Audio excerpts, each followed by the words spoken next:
Leaders. Si on observe la réalité économique et financière telle qu'elle est, la situation du budget, des caisses de sécurité sociale, de l'investissement,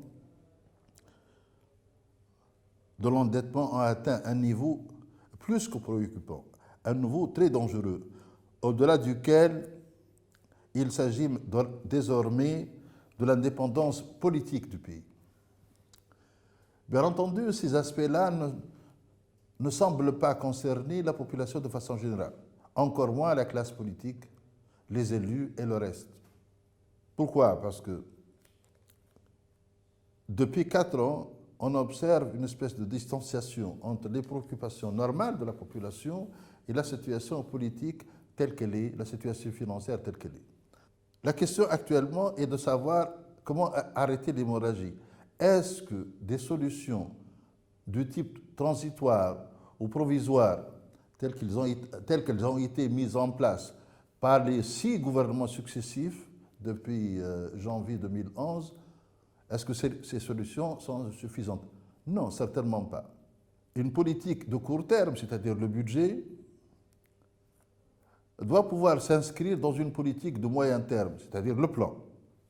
Or, nous n'avons pas de plan, nous n'avons pas une direction clairement établie. De ce fait, pour pouvoir corriger un peu le tir, il s'agit maintenant de s'entendre sur un plan, sur des objectifs globaux, régionaux, sectoriaux, et de se donner les moyens de les atteindre. Je ne pense pas, quant à moi, que cela puisse se faire, à cause de la situation politique d'abord, à cause du mode de scrutin ensuite.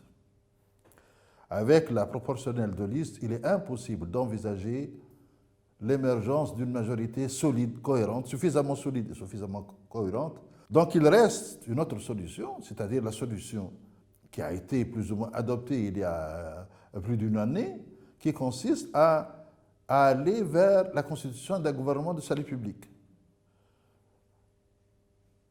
et de confier les destinées du pays à une équipe selon un programme préétabli et pour une durée déterminée. Voilà exactement la situation telle qu'elle est et les solutions possibles pour pouvoir l'atténuer et la dépasser.